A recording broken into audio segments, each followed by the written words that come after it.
Good morning, everybody. Welcome to today's 1Million by 1 Million Strategy Roundtable for Entrepreneurs. 1M1M, as you know, is the first global virtual accelerator in the world. Our mission is to help 1 million entrepreneurs reach $1 million and beyond in annual revenue. And in support of that mission, we do these roundtables week after week after week. This is the 369th session. We started doing this back in 2008, so it's been a long time. And, you know, almost like 48 out of the 52 Thursdays of the year, we're here working with you, working with entrepreneurs all around the world. So it's actually really wonderful to be in touch with so many entrepreneurs in so many different corners of the world. The roundtables are being recorded. You will find all recordings on our YouTube channel. And it's a great, you know, body of learning material. So if you have time, you know, on a commute or at some point, just download some of them and or just turn YouTube on and listen. Twitter, if you're live tweeting the show today, use hashtag 1M1M. Our two channels are at 1Mby1M and at Romana. Again, tons of rich, interesting, educational, inspirational content through those channels. This is a roundtable, so we do want you to call in. We do want you to participate in public chat, and really, you know, be a part of the program. And the more you learn, the more you engage, the more you learn. So make a note of these numbers. I will put the slide back up when we are ready for call-in. We're not quite ready for call-in yet. We're going to start with a conversation with our special guest today, Jana Eggers, CEO of Nara Logics. Jana, welcome. It's great to have you here. Thank you. I'm honored to be asked. Jana, let's start by having you introduce yourself and Nara Logics to our audience. Of course. So my name is Jana Eggers, and I'm CEO of Nara Logics. I have been in the startup scene since my first job out of research science. I was a computer scientist mathematician before, and my first job was at a startup, and we were a 20-person logistics optimization system, and I've just jumped mainly from startup to startup there. I've had a few stints at large companies based on acquisitions, and so this is my sixth startup. And I love it. I love what you're doing because entrepreneurs need help. There's so many different challenges in a startup and what you're trying to accomplish that having this kind of network and mentoring is really important.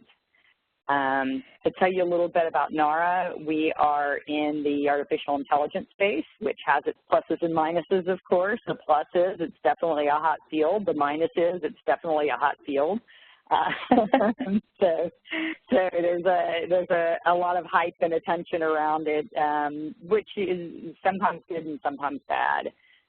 What we do is particularly enable enterprises. So as enterprises are going through digital transformation, meaning many enterprises are working to become technology companies themselves. They don't necessarily have the data that some of the AI requires, the data capabilities of how do you get that data in line and ready for AI, or the AI expertise. And so we offer a high-quality platform. It's been proven across many sectors to be able to solve some of the challenges for AI. Particularly, we're looking at, we call it the which problem, which order is going to have a problem, or which order should be accelerated, or, you know, a lot of people look at it as recommendations, which product should be recommended to someone. We also work with the federal government. So in that case, which information that's coming in should go to which analyst. So we solved in particular that problem that it's an optimization and kind of prediction problem, and we make it easy for enterprises to get engaged. So that's the quick version. When did you start Nara Logics? So Nara was actually founded in 2011. It had a different purpose. The idea there was more focused on re-indexing information for retrieval, and in particular it was they were thinking about being a new type of search engine, so you can see kind of where the overlap is on this which problem. In 2013, they had some enterprises come to them and ask them about licensing the platform for some different uses than the consumer approach. And in 2014, the company decided to do that. They looked for an executive that could do that kind of switch in company capabilities to how do you change from being, a platform that you operate yourself for consumers to something that actually large companies, enterprises can use and operate on their own. So we did didn't kind of change the name of the company a bit and built out the technology a bit more for that. So you can either, and this is not unusual, the reason why I'm telling you the story is this happens with startups on a fairly regular basis. Some people call it the pivot. So you got involved when that pivot happened? Exactly, 2014, about 3 years ago. And was there revenue in the company at that point? The 2007 to 14 period, there was no revenue. It was just tinkering. 2011 to 2000. So the first 3 years, there wasn't really any revenue, and then we've changed that. It wasn't tinkering. It was more of a business model decision because a lot of consumer models aren't direct pay. They are advertising and partnership based. So that was they had planned, they knew that they wouldn't have revenue or any substantial revenue for a while. So that was, it was part of the plan to build up the consumer presence. But again, at that stage, I think the team realized there was more opportunity in the enterprise space. And so spent about a year switching over to that, obviously pursuing some of the leads that we had already and getting some of those into implementation, then building out the platform to support. And really with the platform that we chose in that direction, we got our first customer live in end of 2014 into 2015, and then we continued to fortunately go live with people every year since. So what is the go-to-market strategy? Well, how do you package your technology to solve customer problems, and how do you sell? So we are direct sales right now. We're fortunate in that because of some of the work that we've done, we've gotten on several lists of being, high quality in AI, in particular for this. So we have a direct, marketing and sales model, which is fine. Our platform is, the licensing model is fairly substantial and grows within the enterprise. As far as our platform strategy, we have everything is containerized and we use Docker for that, and so we can actually deploy. We do have our own hosting capabilities through AWS and GCP, but we can also go into other people's, their own virtual private cloud, whether they operate it or not, as long as they have a really a web scaled type infrastructure that they can do. We don't really care. So 2014, that's like pretty early in the AI, heat index, I guess is the way I would put it. In the last year or year and a half, it has really boomed, the whole AI hype. But 2014, it wasn't the case. Talk a little bit about what was it like to get into the market with an AI solution, and what kind of response were you getting? So I was actually really excited.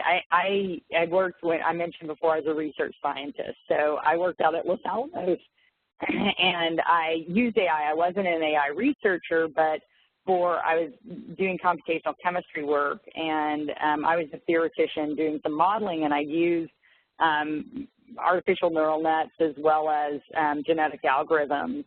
And then when I switched into business after that, my first job out of research was with an expert systems. That logistics optimization company was using expert systems, which is basically where you build the rules, you code most of it in.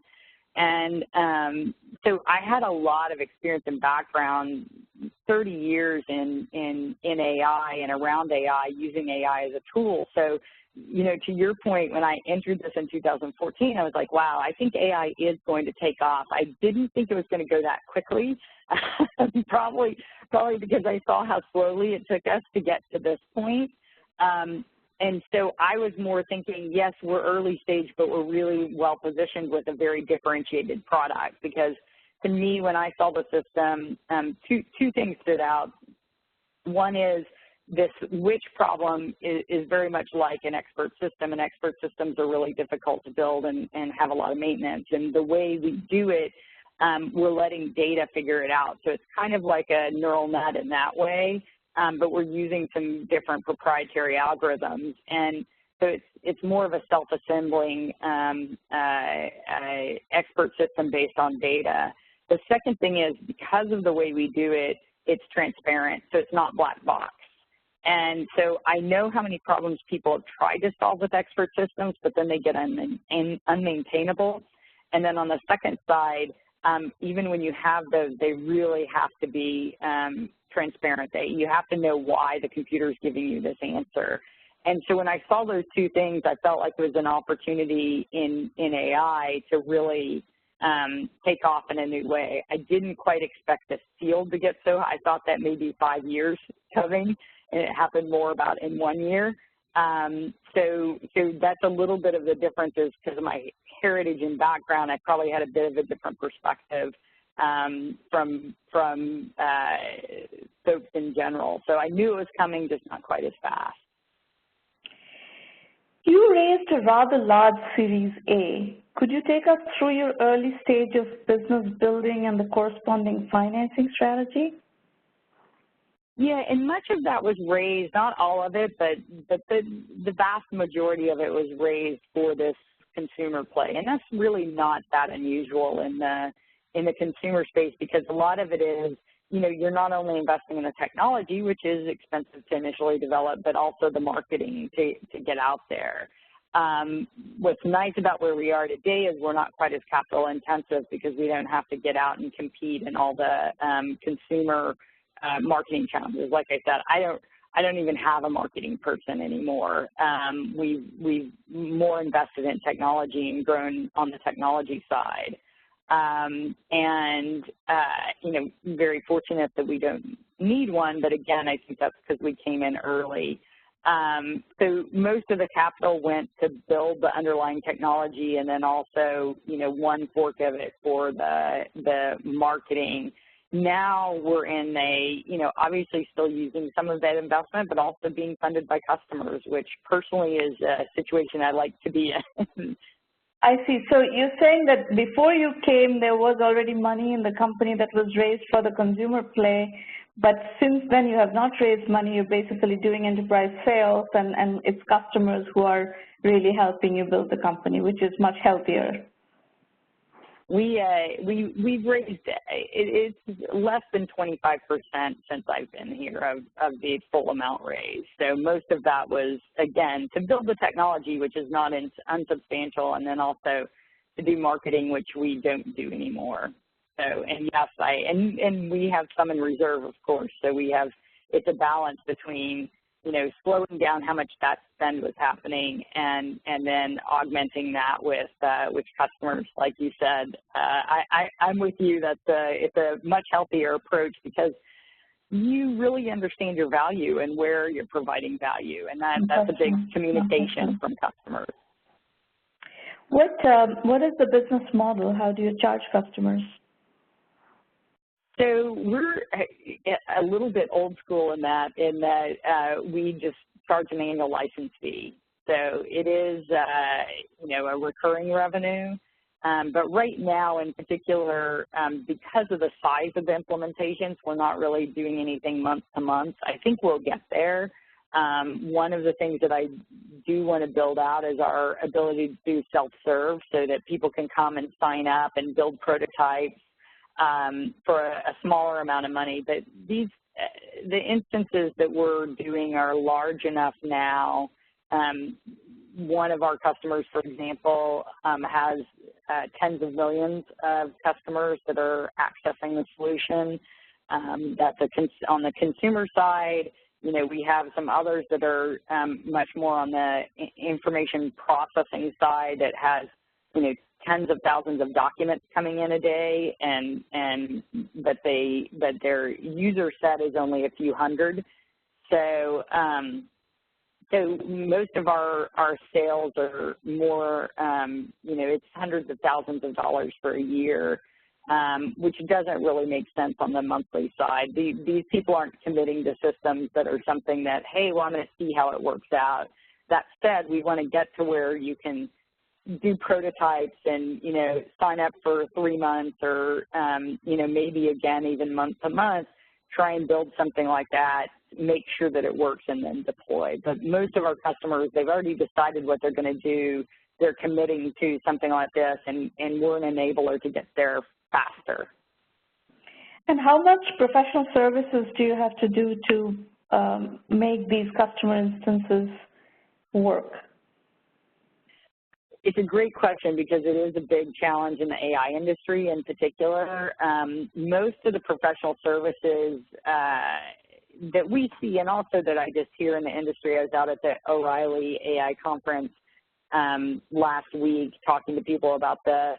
So much of the professional services are really spent around the data and getting the data prepped and ready, transformed is what we call it, to go into the AI system. And you know, you hear anywhere from you know, 2/3 to 75%. Sometimes I think it's even more than that. Our system really does that in an automated fashion. It's one of the unique properties that we have. Is we call it, we build the data connectome, and we use the connectome term because it's a term from neuroscience where we got our roots. And it's basically your connectome is how your neurons connect, and so they called it that, comparing it to the genome, which is the genome is your nature, the connectome is your nurture, and that's our point. Is we're learning from the data that you have in your company, and building the system based on that. And because of that, we actually don't have a lot of professional services. No one on our team has a title of services consultant or anything like that. Our product managers and our engineers absolutely help our customers get going, but our proud moments and our moments of achievement are when they can do it themselves. So we really, you know, as I mentioned with this self-serve model, and we have customers that have done that, which is exciting. They, you know, we're excited to see they'll launch in a new region. You know, as I mentioned, a customer before, they're worldwide with us. They launch in a new region without us even knowing. And so it's exciting to see that theory is working out in play. That said, when we get started, you know, there is a fair amount of time teaching them the system, and we definitely need to get better at that. If you look across your different customers, is there a use case or two that is dominant that people are buying your product for? Yeah, I'd say there's two main ones. The first one is what people traditionally think of as a recommendation engine.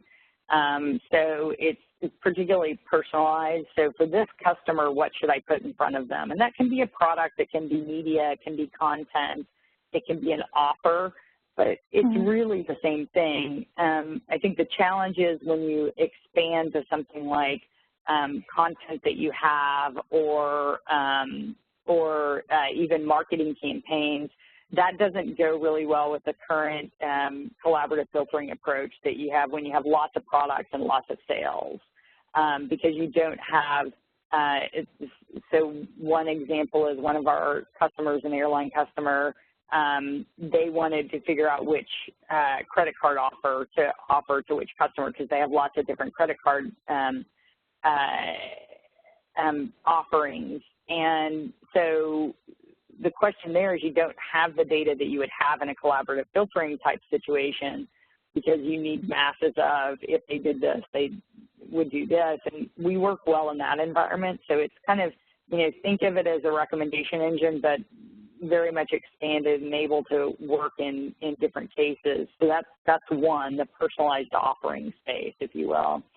And then the other side is really decision support. So another customer, medical products company, and they have, because they work with insurance companies, they can have various things go wrong with an order. And they need to make sure that they're going to get remittance from the insurance company, and lots of qualification there. Well, right now they have a rules-based system, as I mentioned, kind of an expert system that they've developed in their system, but it's really hard to maintain, and it covers all the low-hanging fruit, and it actually does that well in our testing because we compared our system to that one. But what it doesn't get is when you have 17 different things that go wrong with an order versus the top 5 things. And so that's what we're doing for them is, we're finding those orders that something's going to go wrong with, again, the which orders problem, that they normally would have built out an expert system for, but they just can't build one out that's as encompassing as what we do. So I'd say on the back end side, it's traditionally what was called decision support. And then on the front end, it's really personalization. So those are the two groupings with a little bit of, shaking out some of the baggage that comes with each of those. What is your game plan? Do you continue to grow organically with customer revenue at this point, or are you looking to raise funding and accelerate? What are your thoughts? Yeah, it's a great question, and it's one that honestly we talk about almost every week. As we get more customers in, it's like, well, gosh, are we waiting too long? Are we being too conservative? Can someone else come in? And it's not an easy decision. We are talking with some investors now, and we're open to investment, but it's got to be the right investment for us. And, because, and you brought it up, because we have a fair amount of money in, that's a bit of an overhang. And so, how much equity do we give up to get more money in, relative to that, and what's happened versus how much we can do ourselves with the, customer financing, if you will, in the sense that they're had paying the bill. About $20 million in the first Series A before the enterprise 15. strategy kicked in gear? 15? Not 2015 yet. 15. Fair amount of money. It is, but you look at Palantir before they took in $50 million, right? So for a pretty complex system like ours, that's not an unusual number. I think the challenge is not all of that went into this business that we're currently in, and that's more where the balance is. Pivots are always expensive equity-wise. We've done case study after case study of pivots where, you take a round of financing, a sizable round of financing, and that strategy doesn't work out. You have to reset and start over on a different strategy. In the meantime, your equity has gotten diluted substantially on that first strategy. This is a very common issue that you will have to navigate through. Switching gears, what is your experience as a female CEO of a technology startup? So this is kind of the 2.5 times that I've done this, the second and a half, if you will. So I also was a CEO of a Excel Ventures-backed company called Spreadshirt for 4 years, 2006 to 2010, and then before that, I was the general manager of a startup within a big company. and so had the, CEO-like role there, managing the P&L and all of the resources.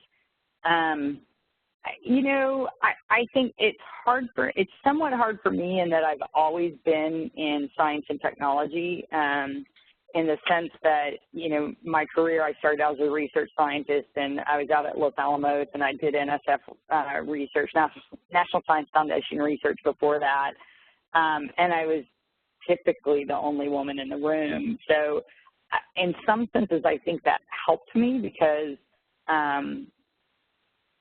I kind of grew up with it, and I didn't notice some things. It's definitely different in the business world.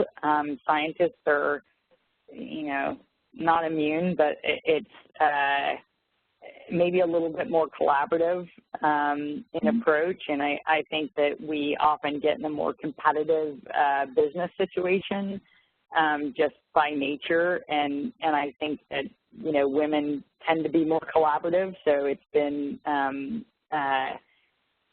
interesting dealing with some of that. I've certainly had, I won a pitch contest, for example, once, and I've had the sexist comments where, someone said afterwards, well, why you won, it's because of the way you look. What was the code, Cindy? And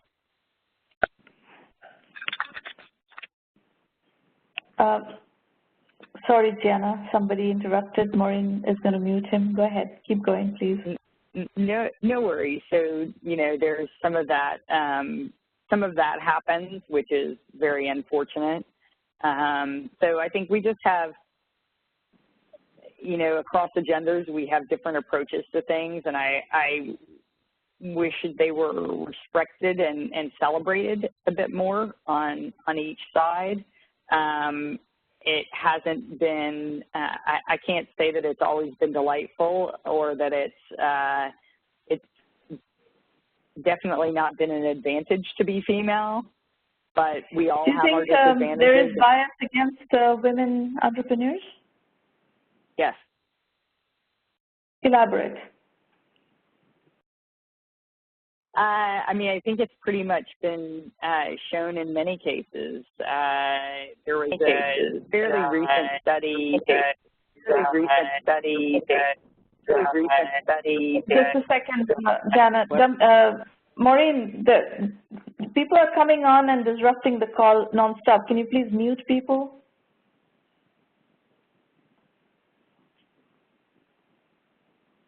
Ankit Raj is now disrupting the call. Go ahead. Sorry, Jana. Sure, no worries. So I think that, there's been several studies. One is recent one was out of Sweden, which is a very gender neutral society overall. I've spent a fair amount of time over there, and I was even shocked to see that in their VC, this is their government VC, the differences in questions that are asked and the comments that were made. And I do think that's the norm. I know I have seen many of the male pitches and female pitches, at different VCs and around, and I am surprised at feedback and questions that I hear females ask versus the males. And it seems that, there's a fair number of VCs that don't even realize. I was speaking with someone last night, and he was surprised. I'm at a conference right now, and he was surprised to hear some comments from a couple of women that were at the table saying, well, you did notice that this person on the stage said, well, I know, a person who's just a mom, and she turned out to be a great entrepreneur. And we were kind of like, how do you even say just a mom? And then, say, and she did it, why can't you? It really was tone deaf. And he said, you know what, I didn't even notice when that was said. And he said, I'm really glad that you guys called that out the table, so I become more aware. And I think most people, again, we don't kind of notice when some of those things are said. Like I said, I know that I've been I remember the time when I won the pitch contest, and it was because of the way I looked, and that hurt, honestly. I went and threw the award away that night because I was like, fuck you, I don't want any, sorry. But I don't want anyone thinking that I'm not going to go brag about this because I've now had someone dirty that for me, right? And so I was like, I'm not going to go talk about this. And I didn't kind of really even think about that, honestly, much that after that, until someone asked me about, you know, when were times I'd been discriminated against, and I sat down and I actually wrote a list, and that was one that came up, and I thought, why did I do that? I mean, it was a long time ago, but I wouldn't do it now. I'd be like, yeah, I won that pitch contest, yeah, because I'd realize, I think then I was more insecure, and I thought, oh my gosh, what if it was because of how I looked and not how I did? And I think now I have a lot more confidence to say this. That doesn't mean I'm not impacted by bias. It doesn't mean that, you know, someone's not taking me as seriously as they take, you know, a male entrepreneur. Do you see bias in your customers? No, I don't really. I from our customers, I have to say, I see a lot more support. You know, I think there's some cultural differences because we do work with, we do have global customers, and I see some of that. But overall, I'm really proud of the customers we're working with, and I have found them to be much more, you know, it makes us feel great to work with you, and they want to promote it more, and they want to grow it more within the company, and they have me come and talk to their executives. And so, I mean, part of that may be that enlightenment on the big companies' perspectives, but I really don't see it from customers at all. So I've had this conversation about bias and so forth with many female entrepreneurs, and you know, my conclusion, and I would say my advice to the younger women who are doing this is that focus on the customers, get validation, get traction, and if you are going into investor meetings with customers, they don't mess with you. Yeah, if you don't I think go in with the goods, that's when people start messing with you. I think so. I think, you know, and I absolutely agree with that. And that's why we're having some very productive conversations with investors now, because of our customer traction. I think it still does, even in the conversations that I have, because I, you know, sit there and look at some of the funding that's happening, you know, there's still a question of how do you scale, and so many VCs, understandably, are focused on the big wins and how they scale faster. And so you still have some of it there of, you know, yeah, I've proven that I can get these big customers and get them to sign up for large contracts and get them into production, which, by the way, a lot of AI is not in production now. I think those are all big steps, and it's absolutely why we can have some serious conversations. That said, again, I think you still enter it into some of that bias of, you know, can she lead for scale? Will she be, you know, again, because women will tend to be more cooperative. I think they don't consider women aggressive enough on the scale side, which I don't think is fair. I mean, to me, it's like, I don't really even care. I know there's studies out there that say this and that. It's so much there's so much of a spread there, but those answers are so much in the spread that it's silly to even say. I mean, who gives a crap if women may be a little bit, you know, less aggressive on this? That doesn't mean that every woman is. And so you find the right people, and there's plenty of men that are less aggressive than me. I mean, But I think the question of can this entrepreneur or can this early stage CEO scale to the later stage level of scaling is asked of men as well. You know, I've spent a lot of time in the venture capital world, so this is not a question that is only asked of women. It's a question that VCs ask of all founders. So I'm just, pushing back a little bit because, you can take it as discrimination, or you can just take it as that VCs are doing their job of evaluating whether this entrepreneur or this early stage CEO is going to scale to the next stage or not. Oh, I'm not offended by the questions. It's how the questions are asked and whose answers they believe more. So if I give the same answer as a male, is the male going to be believed more because they have biases that women are not as aggressive as men, just as one example. So I'm not judging whether or not they should be asking that question. My only point was, to your point about the customer, it's not always just that you have traction with the customer. It's do you have the traction that shows that you can scale? And so it's not just at one stage, it's at multiple stages that bias can come up. Fair enough. Fair enough. All right. Shall we switch to the mentoring part of the conversation? We have a few entrepreneurs here. Folks, before we start that, let me set expectations a little bit. This is a working session. We're going to be working on your businesses and strategizing on your businesses.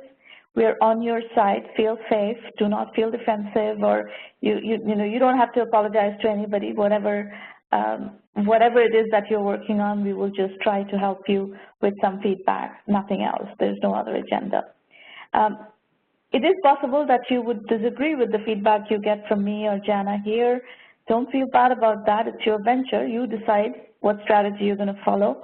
Just listen and process the feedback, and I'm absolutely sure that we're not going to give you off-the-cuff feedback. We're going to give you well-reasoned feedback.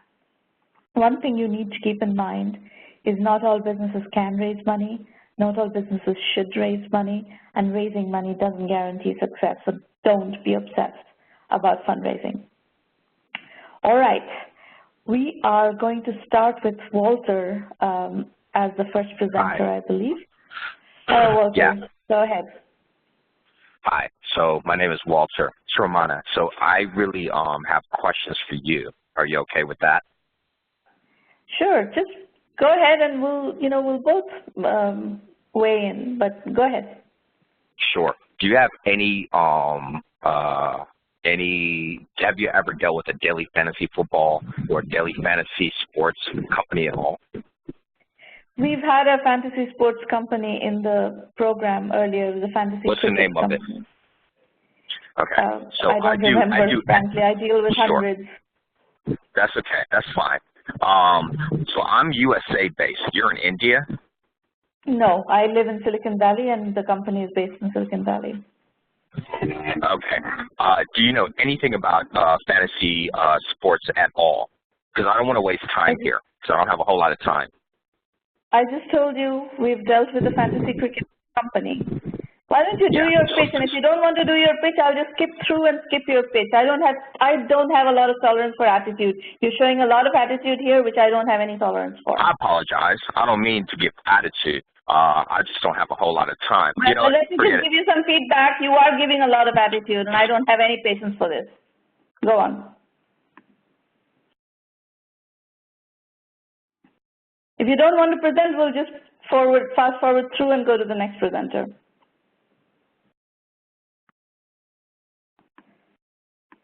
All right. I've never had this experience before. This is the first.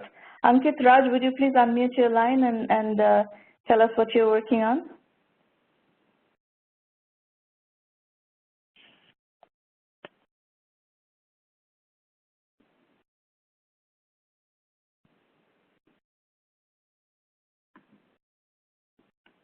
So Ankit is just calling in. Just a second. Folks, you can, those of you who are in the room, please use the public chat to ask questions. You need to set your public chat to send to all participants. We'll have plenty of time for Q&A today. And I'll also open up the line for call-ins in a moment. Rajiv Varma, you have you have your hand raised to ask a question. Go ahead and type in your question in the public chat, and we'll pick up the questions from the chat. So folks, while we are waiting for Ankit to call in, I'm just going to comment a little bit on what's happening in the AI field. And if AI is something that you are investigating or working on early ideas in, do read the Thought Leaders in Artificial Intelligence series of case studies that we are publishing on the blog. We do case study after case study on this topic, on what people are working on, how they're looking at the use cases, what kinds of technology trends we are seeing, and so forth. And that would help you kind of parse the problems and problem domains and so forth. Hello, Ashram. I am in already. If you're ready. Yeah, please go ahead. Yeah, and sorry for the disturbance that I caused in between. No problem. Happens. Go ahead. Yeah. So, like, we are a startup named Nakshi, and we are on, on a spree to make art affordable and accessible to all through product personalization, commerce, and social selling, as you can see on the slide. So basically, we started off from our personal experience, me and my co-founder Rahul. So he's based out of UK, and I'm in Bangalore. So we were helping out a few artists to exhibit in UK, and we figured out that this industry has got a lot of middlemen, and a lot of artists suffer due to that, and not all artists are able to display their artwork to the normal people.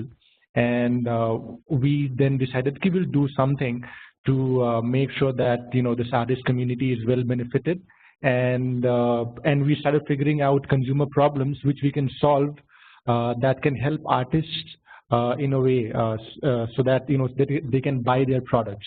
So first one was that Ankit, I have one clarification to seek from you, which is you're using the word artist and products in the same pitch, and I'm a little bit confused about what categories are we talking about. Are we talking about art as in paintings and sculpture and so forth? Are we talking about artisanal products? Where exactly is your sweet spot? So basically, we started off with making this an artist platform, and we pivoted a bit in a year and a half. So we started off with only art. We had like 15,000 artists in our LinkedIn group, and then we brought them onto our platform, and they listed their original artwork, and we are trying to sell that off through through our platform. But this one was not scaling rapidly as we wanted it to. So we then talked to a few customers and said, okay, like we did a small amount of research to see what people are going to buy. So then the people to whom we talked, they said that if if you can make it more affordable, so affordable in the sense if they can use it, like people can buy something which can be of their daily use, then they would prefer buying it rather than spending lakhs on art, right? And so then we shifted to print model of the art, and then after talking to a few more customers, then we said we'll do this on merchandise. So that's where our products, that's where artist and product is on the same page, which is making you a bit confused, right? So, and what kind of merchandise are we talking now? So this is, interior decor products such as you can say like curtains and T-shirts, mobile phone covers, which people can easily afford. So these are all the products that I am talking about. Yeah. So that's a big switch. That's a very big switch from. So artists, you want artists to sell their art and convert those into curtains and stuff. That's what you're trying. No. Okay. Sorry to interrupt. So it is like, let's say if you have some artwork that you have uploaded on a website, we have some print service providers who print that art on a specific thing. Let's say if you want something on a T-shirt, if you like an art and you want it on a T-shirt, or let's say on on a mobile phone cover. So we will get that printed to our print service providers. So artist doesn't have to do anything at all. They just have to upload their artwork onto our platform, and if somebody likes it, or let's say if somebody from artist does a bit of marketing across his network, and somebody purchases the products through us, we'll get it printed to our print service provider and get it shipped to the customer. And in this process, so you're not doing just pure prints of art anymore. That's no longer part of your business. No, that is also a part of a business right now. Print is also a part of business. We will sell original artwork as well if it's available. But to make this scale and make ourselves sustainable, we shifted to a more easier model to crack. Okay, got it. So that's where you are. Whether it is easier or not, we don't know yet. But let's now we at least understand. Jana, do you have a question? I was just going to ask, there are businesses that do something similar to this already. I actually ran one, Spreadshirt, a German company. So I'm curious about the differentiators and in what you're doing and how you're looking at it as far as space in that market. Yeah, so basically, to be really frank, I don't think we have a real big differentiator. Let's say, like people say, if you are going to do something similar, you have to be 10x better than your competitor or somebody who's doing it already. So there are a few people who are doing similar things, but we are mostly focusing on artists who are there in India, UK, and other countries of the world which are untouched. There are a few companies such as Finance.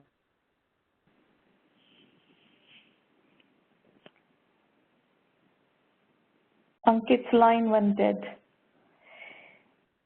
So the Fine Art America case study is a part of our curriculum. That's a really fantastic case study, and that's pure prints. I don't think that's products based on the artist's work. I think it's pure just prints of the works of the artists, and they do have a big differentiator. It's something that you should learn from Ankit, which is they have a kind of like a artist marketing platform. If you haven't studied the Fine Art America case study, you must study that. Essentially, there's a CRM system and mailing management system and so forth, where each artist can essentially manage their entire personal brand, personal marketing process, and sell their prints online. So that's what Fine Art America did, and they scaled very, very well. I think they went in 3 years, they went from $0 to $5 million in revenue. Have you studied that? Yeah, I have studied that. I mean, I've not studied that to be, like word by word, but I have I've done the research on that and, studied a bit about that model. So in our case also, we do have that thing, but it's not as robust as Fine Art America's right now. But we are building that up. Yeah. And what, so these are your metrics. What, can you elaborate on the metrics on where you're getting the traction from? Like Jana is talking about companies that she has run, and we're talking about Fine Art America. Are you getting the orders in prints? Are you getting the order more in T-shirts? Are you getting the order in curtains? Where is the traction? So the traction basically, so we started the sprint thing in June this year, and it's been close to 3-4 months. And the majority of orders are coming through, our organic push on, the social media side, not ads, nothing. We're not spending any amount of money on that. And this is one thing from where we are. So we are getting good lots of order for T-shirts and mobile covers. So that's our category that's working well for us, because these are the products that people use daily, and like they like to have options for these kind of products. That's also kind of commodity, which worries me a bit. Hard to differentiate in those. Yeah, that's that's one thing we are also thinking of. But as I said, so apart from artisans, we are also trying to onboard makers and sellers of handicraft items, which can help us differentiate a bit. Because we can't differentiate with the T-shirts and these normal items, right? So we have got a few people who are willing to work with us who have like really niche products which people can buy, and they are affordable as well. So let's go back to your, you said you had 15,000 artists who are on the platform, and you kind of pivoted from, hold on, let me finish asking the question, then you start answering. Yeah. And you pivoted from trying to sell original art to prints of art. And we talked about the Fine Art America strategy. Why not do a complete concept arbitrage of the Fine Art America strategy and really, empower the artists to market themselves? Yeah. So that's a very good point that you're making, and we are also, like I said, so in our platform we do have something for the artists and the people who are on board to share their stuff with people, but as I said, it's not as robust as Fine Art America's. And like I said, they have the mailing list and all that stuff built into their platform that people can completely market themselves. So we are also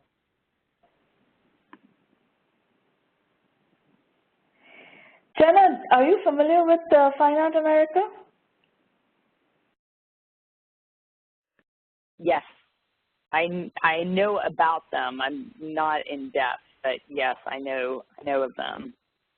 So do you've been in this business? Do you agree with that differentiation point? So Fine Art America basically has artist-focused CRM systems built in to their online platform. So it's a marketplace where you can look at people's artists' arts and order prints, but the artists also have the full marketing capability built into the platform through where they can upload their databases and send regular communication to them. And so it's basically a full art management, artist career management kind of platform.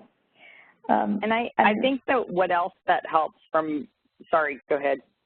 Go on, please. I was going to say, I think it's a great idea because what it also helps is the repeat sales. So as they come up with new ideas and produce more, and helping them, and even if you are going to specialize in something like T-shirts and mobile phone covers just to get started, work with those artists for new designs that are really designed, that are going to fit a T-shirt. And you were bringing this up with the whole, well, gosh, if you're doing throw pillows and curtains, those are very different from T-shirts and mobile phones. So maybe just to get started, really focus on artists that have art that transforms well to those platforms, if you will, and then allow them to, because people wear different shirts every day, right? Sorry, the call dropped in between. Hello? So what else do you want to talk about? We've covered some of your questions already, your go-to-market strategy. We've had quite extensive discussions on your go-to-market strategy. Let me talk about bootstrapping for a long duration.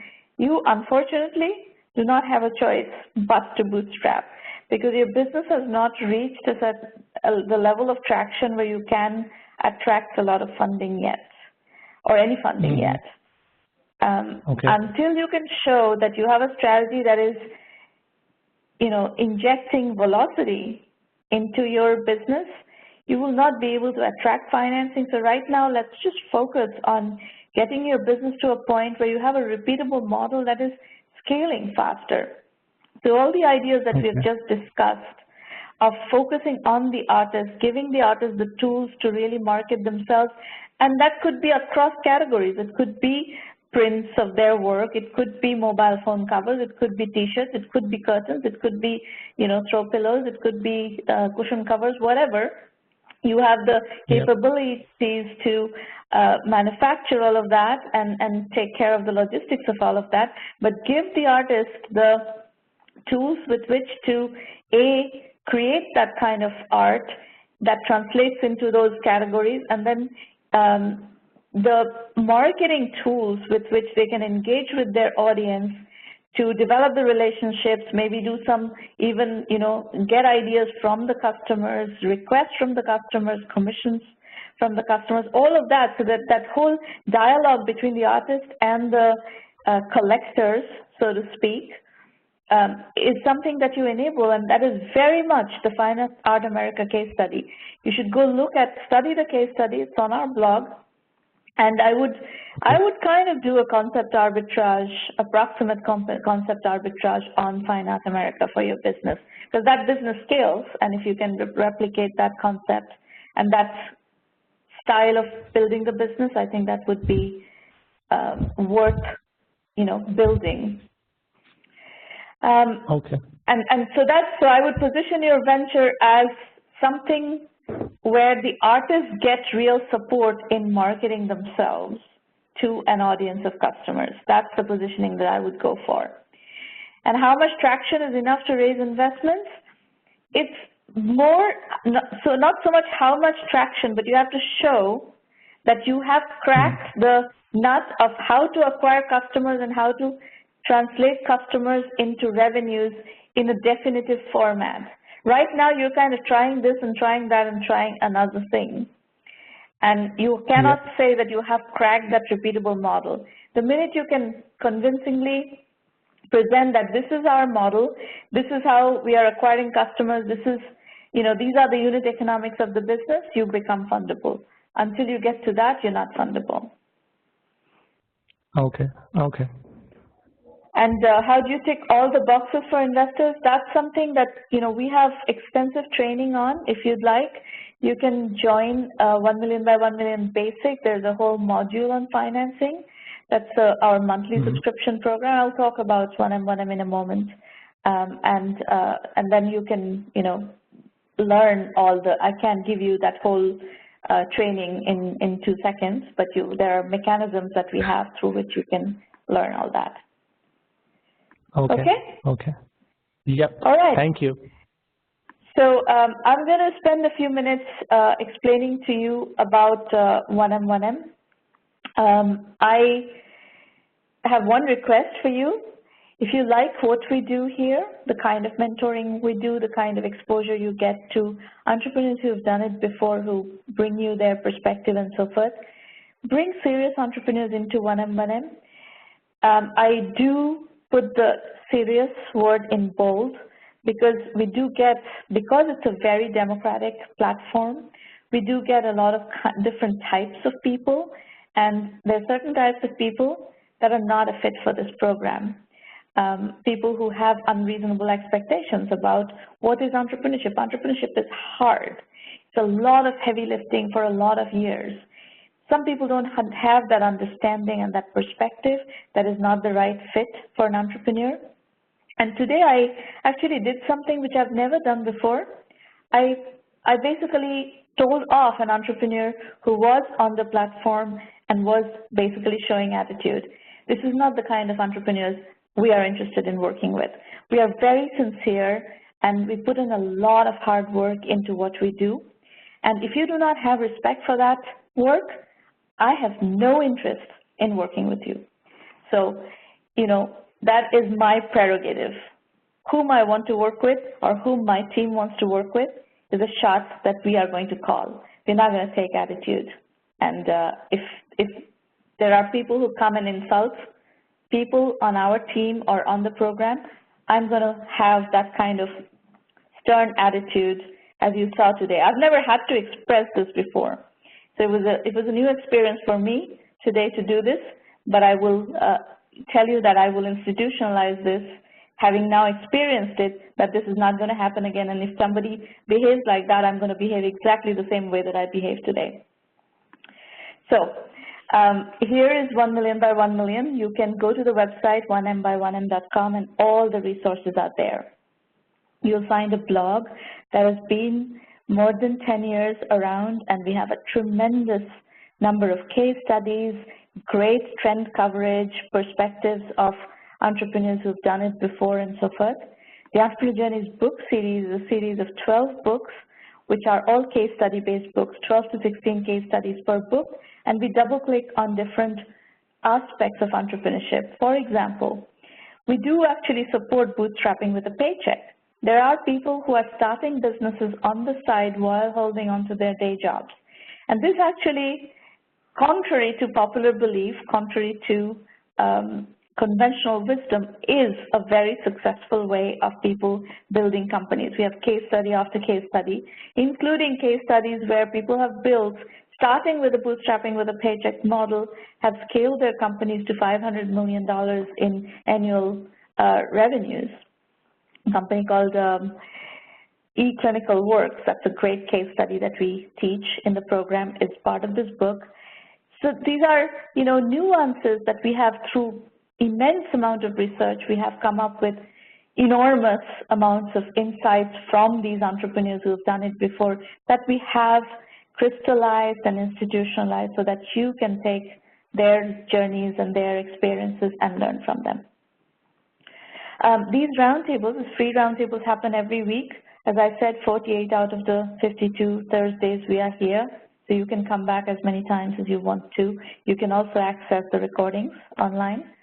The premium program is our full acceleration program where we offer you extensive methodology guidance, a full curriculum. The online curriculum is over 300 hours worth of material, including huge case studies and video lectures, and you will learn methodology through that. And then we have the project-based coaching in similar roundtables that are private roundtables where we teach premium members only. That's kind of our mode of strategy consulting, mentoring, coaching, whatever you call it, but it's basically project-based strategy discussions, like you saw here with Ankit's project. We do help you with financing. We have a very, very solid financing network, investor network. So you have to become fundable by our judgment, and we will help you get there if your business has those characteristics, and then we will introduce you to the network. And we have a lot of clout in the media. We can get the word out about what you're doing, how you are gaining traction, and so that you can attract customers through those kinds of media placements as well as investors. The 1M1M self-assessment is a set of questions that we think you should ask yourselves. These are questions investors would ask you, but you are the first and the most important investor in your business, so you should be asking these questions of yourselves. 1M1M Basic is how you plug methodology gaps while trying to answer the self-assessment questions or any kind of methodology gap that you run into as you're building your strategy.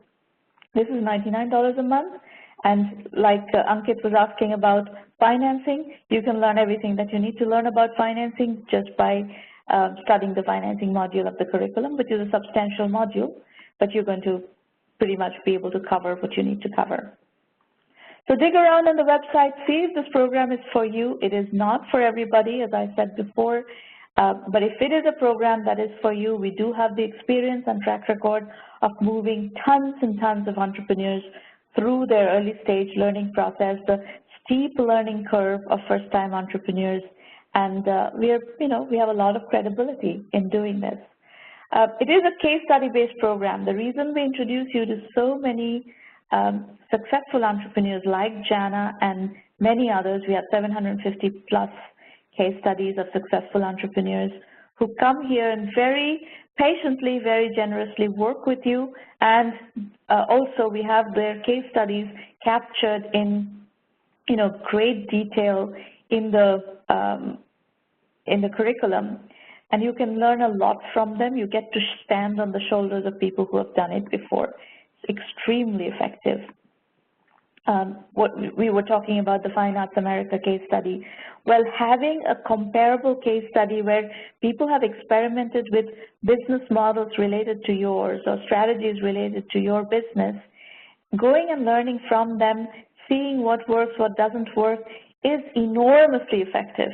And that's what we do at scale in this program. So, you know, we have roundtables every week, pretty much in October. Feel free to come, pitch, register to pitch on the free roundtable page on the website, and we look forward to working with you further. Remember, it's a working session. We do have in-person rendezvous also. I did one yesterday where some entrepreneurs showed up at Cafe Boroni in Menlo Park in Silicon Valley. I just hang out for an hour and meet with whoever wants to come and meet with me. You need to register so that we know who's coming and so forth, but once a month, this is something that we have started upon requests from people to just meet for coffee. You're welcome to join me any of these days, October 19th, November 9th, December 13th. So that's it. We have time for Q&A. You can either call in or ask questions in public chat, and we will be happy to answer. Please go ahead. There are lots of people in the room. So also feel free to introduce yourself. Tell us who you are, where you're joining from, what you're working on, what brings you here, what questions you have. And while you're doing that, let me also introduce you to Irina Patterson, Irina at 1Mby1M.com. She will answer all your questions about the program if you're considering the program. And that's it. So the person whose testimonial you have on your screen today came to see me last week, Abhishek Rungta, founder and CEO of IndusNet Technologies, who was in the program for a couple of years early on and has scaled. He has scaled to $10 million in annual revenue in 2016. And I felt so happy sitting down and chatting with him about his journey and that he has become that successful at this point. We have a lot of companies that have scaled quite substantially. Our biggest one is Freshdesk that has raised over $149 million, just about $150 million in financing, has over 70,000 customers, and has a global customer base essentially. And there are many companies that are doing multi-million dollars in revenue at this point. So, you know, we're just very, very proud of all of these achievements. Gautam is asking, if we share our business idea, will it be confidential among attendees? Is there any chance of copying your idea by others? Absolutely. This is a free public roundtable. Recordings are published on YouTube. We have no control over who accesses it. So it is not confidential at all. If you're worried about confidentiality, you can be part of the premium program. However, premium program roundtables are also accessible to all premium members. So if your idea is that easy to copy, I would say don't bother building that idea, because you're going to have to get into the market most of all. And the minute you get into the market, people will know about your idea is, and it is, you know, open to be copied. If it's that easy to copy, it is not a good idea, not a good business to build. Yeah, I think I'll add to that and say I think that's something I've learned as I've done business and seen a lot of businesses, that if you're really that afraid, if you really feel like it has to be that confidential, I'd worry about the business model, because it's hard to get a business up and running. So if you're really only going for a surprise effect, that I think more about your differentiators. Yeah, I fully agree with that. Anybody else? Any other questions, comments?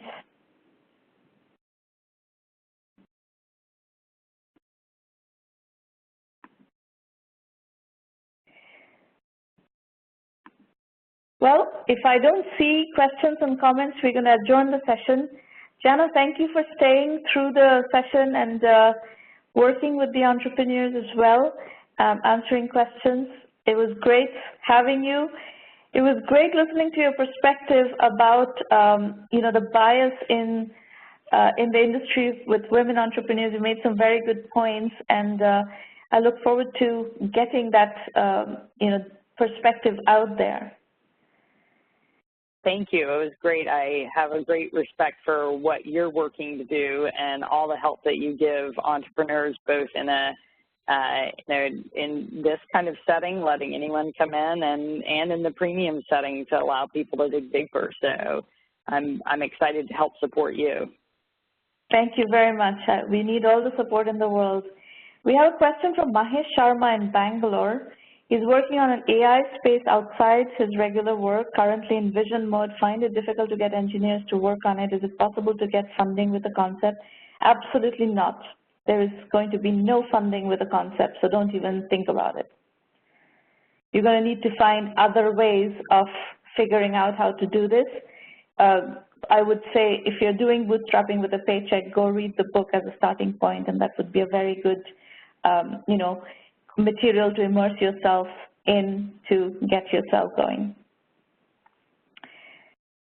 All right, folks, that's all for today. We will meet back here. And remember, this is a working session. Next week is going to be a working session. The week after is going to be a working session. So let's get back to work. We'll meet you back here, same place, same time. Thank you for coming today, and thank you for staying through the session. We will look forward to continuing to work with you. Bye-bye.